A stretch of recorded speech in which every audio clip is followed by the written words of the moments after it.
மண்ணுக்கும் மக்களுக்கும் முதல் வணக்கம். நான் உங்கள் அஜய் விஜய்.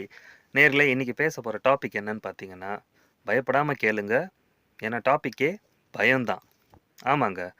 2 டைப் ஆஃப் பயம் இருக்கு. இயற்கையா நம்மளுடைய பிறவியிலிருந்தே நம்மகிட்ட இருக்கிற ஒரு வகை பயம். இது என்னன்னு பார்த்தீங்க அப்படின்னா, ஃபோபியான்னு கூட சொல்லுவாங்க. நம்மளுக்கே தெரியும். நம்மள நெறைய பேருக்கு வந்து ஹைட்ஸ பார்த்தா பயம். இது வந்து சில பேருக்கு தண்ணீர பார்த்தா பயம். இருட்ட பார்த்தா பயம். காமனா எல்லாருக்குமே ஜென்ரலா இந்த ஃபோபியா இருக்கிறவங்க, இல்லாதவங்க எல்லாருக்கும் அப்ளை ஆவுற ஒரு 5 வகை பயம் தான். ஃபர்ஸ்ட், தப்பு செஞ்சுருவோமோ? நம்ம பண்றது ஏதாவது சரியில்லாம தப்பா போயிடுமோ? இத பண்ணா சரியா வருமா? இல்ல தப்பாயிடுமா? அப்படின்னு தப்பு, தவறு இது 2த்த பேஸ் பண்ணின பயம். எந்த விஷயத்தையுமே ஸ்டார்ட் பண்ண விடாம நம்மள பயமுறுத்தும். நெக்ஸ்ட் பார்த்தீங்க அப்படின்னா, மாற்றம்.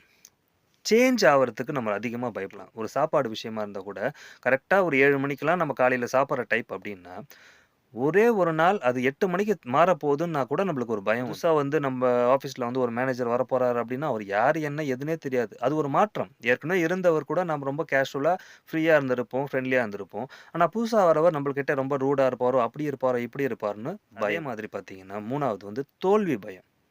சரியா, தவறான்றது வேற பயம். இது வந்து தோல்வி. நாம ஏதாவது பண்ணும்போது, இது ஃபெயிலியர்ல போய் முடிஞ்சிருமோ? நம்ம தோத்துருவோமோ?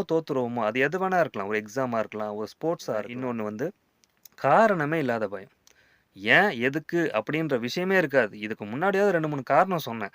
சரி, தவறு, தோல்வி பயம் அப்படி இப்படின்னு சொல்லிட்டு. ஆனா காரணமே இல்லாத பயம் வந்து நம்மள அதிகமா ஆட்கொண்டு இருக்குது. ஒரு நாளுமே. என்னன்னு பார்த்தீங்கன்னா, இப்படிப்பட்ட ஆட்கள் என்ன பண்ணுவாங்க அப்படின்னா, ஒரு முடிவு எடுக்க முடியாம ரொம்ப ரொம்ப திணறுவாங்க. நம்ம என்ன பிரச்சனை அப்படின்னு சொல்லி கேட்குறோம் அப்படின்னா, இல்லங்க அப்படிலாம் எதுவும் இல்ல. பெரிய காரணம்லாம் ஒண்ணும் இல்ல அப்படின்னு சொல்லிட்டு சொல்லுவாங்களே தவிர, ஆனா பயத்தோட இருப்பாங்க. காரணம் சொல்லத் தெரியாதுன்னு இல்ல. உண்மையாலே அதுக்கு அவங்க கிட்ட காரணம் இருக்காது. புக் படிச்சோ, சினிமா பார்த்தோ, இல்ல வந்து மோட்டிவேஷனல் ஸ்பீச் கேட்டோ, இதெல்லாம் வந்து சரி பண்றதுக்கு வாய்ப்பே இல்ல. இந்த மாரி ஸ்பீச்சஸ் எல்லாம் வந்து கொஞ்சம் வந்து நம்மளுக்கு சப்போர்ட் பண்ணலாம். கொஞ்சம் நம்மளுக்கு ட்ரிகர் பண்ணலாம். நம்மளுக்கு கொஞ்சம் ஹெல்ப் பண்ணலாம். நம்பளுடைய லைஃப் லெசன்ஸ நம்ப எதிர்ல இருக்க நம்பள மாதிரி மனிதர்களுடைய ஆக்டிவிட்டீஸ பேஸ் பண்ணி தான் நாம கத்துக்க முடியும். அவங்க வந்து சந்தோஷமா இருக்காங்க அப்படின்னா, ஏன்? எதுக்கு? அவங்களுடைய பண்ற வேலைகள் என்ன? அவங்க என்னலாம் பண்றாங்க அதுக்காக? அப்படின்றத கவனிக்கும்போது, நாமளும் அத பண்ணி பார்க்கறதுக்கு ட்ரை பண்றதுக்கு என்ன? பண்ணிறலாம்ல. அப்படி பண்ண ஆரம்பிச்சாலே, நம்மளுடைய எதிர்ல இருக்க மனிதர்கள் தான் நம்மளுடைய ஆசிரியர்கள். ஸ்கூல்ல, கிளாஸ்ல இருக்கவங்க மட்டும் கிடையாது. ஒவ்வொரு நாளும் நம்ம பார்க்குற எல்லாருமே நமக்கு ஆசிரியர்கள் தான். அவங்க சந்தோஷமா இருக்காங்களான்னா, நம்மளுக்கு அந்த சந்தோஷம் வேணும் அப்படின்னா, நாம அவங்க கிட்ட இருந்து அத கத்துக்கணும், எடுத்துக்கணும். அவங்க சோகமா இருக்காங்கன்னா, தயவு செஞ்சு அந்த பக்கம் போயிடவே கூடாது. இது நம்பளுடைய பெட்டர்மென்ட்க்காக, நம்ப லைஃப் ஹேப்பியா இருக்கணுன்றதுக்கு.